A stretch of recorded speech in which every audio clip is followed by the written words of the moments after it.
The situation in Region 9 is very grim. It started last year around the month of April. We did some interventions in May, and then we had some slight rain, but not the amount that we had anticipated.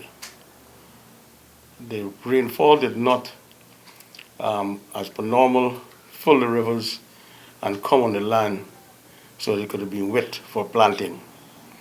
And the other setback at that is that the fishes normally wait until the water comes on the land before they start spawn. So you got a problem there is that they didn't get enough water for agriculture and they didn't get enough water for the fishes to spawn, which is a basic food for the Amerindian communities in Region 9. The water keep going down, and right now the position is that in some of the rivers the water is not running anymore. It's stagnant and in pools in the river. We did some intervention a month ago, or a little more than a month ago. We went in there, had a look at the situation. Minister Harmon, in his capacity as a national disaster coordinator, was in there also. We had a look at the situation. What we did is that we have delivered to the region 27 450 tanks, 450 gallon tanks, and 15 water pumps, that is 2-inch water pump with both intake and outtake fittings. The plan is for the region to distribute those tanks and pumps to the areas that are most affected. And they go down to the source of the water that's closest to them. They fill those tanks and tractors and trailer, take it back to the community. And nearly all the communities would have reservoir. And they pump the water from the tank into their reservoirs. And that has been going on since. We've also given them water purification tablets, which are put into the tank. But there's one problem with the water purification tablet when it goes into the water, and that it gives the water different taste, which the communities are not accustomed to. And that is forcing them sometimes not to either drink the water or not to put the tablets into the water. And we are trying to do all sort of things to let them understand. We did pamphlets and all sort of things and distributed to all the villages for them to understand the importance of purifying the water before they use it. Luckily, we have not had any serious outbreak of any sickness. They're coping so far, but we've also, in our interventions, in collaboration with the Ministry of Health in there, we've done a lot of leaflets and passed out to all the schools, to the villages and so on. And the Ministry of Health, through their operatives in the region, are going out and talking to people to ensure they understand the importance of keeping healthy. In terms of agriculture, they've got a problem. Most of their crops are down by now. The cattle are moving towards where the water is available. That gives them a problem of two things. One, of rustling, and the other of them being eaten by jaguars. Because now food becomes scarce in the entire region for animals as well as for the human beings. So everybody is hustling. So they're losing some animals. And the animals are losing weight very, very quickly at this point in time. And it's not anticipated that the weather will change till around April. We are hoping that the rains will come before. If the rains, however, do not come before, we might have to make other interventions. Because most of the water then will be dried up. We might have to take water from other sources, or we might have to distribute bottled water.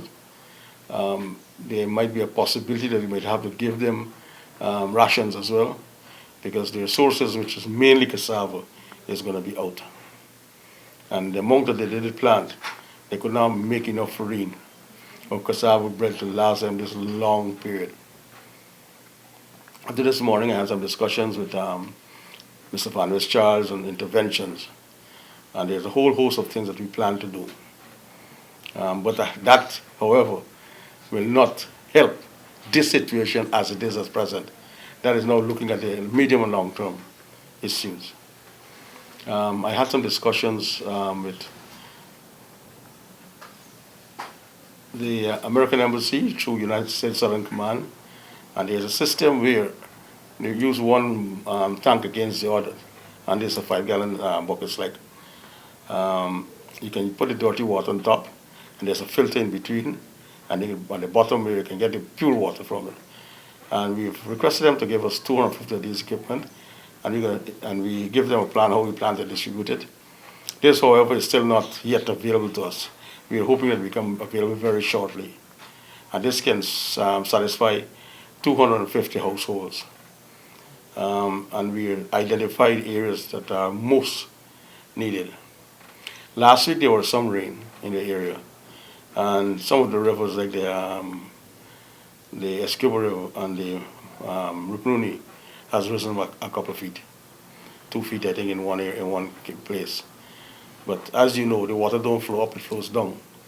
So the little that you're getting now goes back out into the ocean. So the situation is very grim. But what I'm very happy about is that we have not yet have any severe outbreak of any health problems. Through U.S. South Command, we would have established contact with U.S. Embassy, making certain requests. Are we contacting any other person overseas? Well, at this point in time, the region itself themselves did some work, and they've contracted a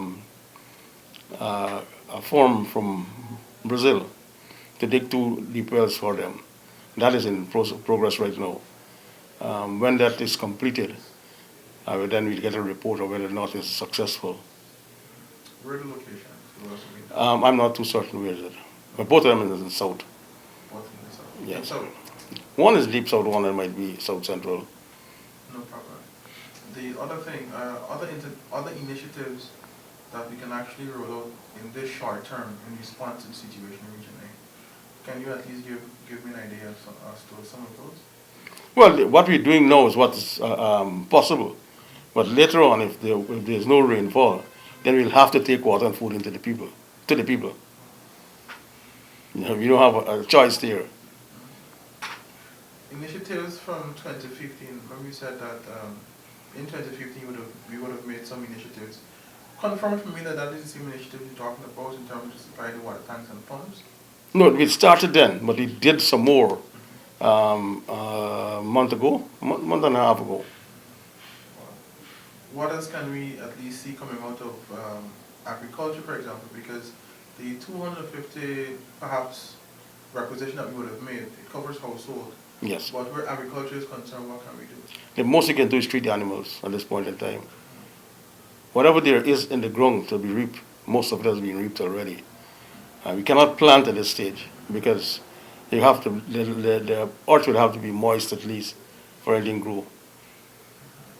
So at the end of the day, whatever can be reaped is reaped. Most of it has been reaped already. That's reaped. Animals, they will be treated. Yes. But that's about it. Yes. We can't do anything else at this point No. in time. Sedima, how are they currently? No, we're keeping them informed. We're sending situation reports to them. Okay.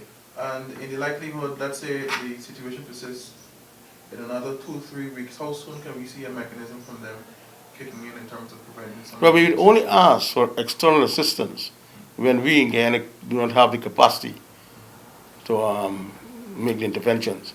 But so far, I think we have the capacity to make interventions if the situation gets worse. Understood. Let me wrap you up a bit.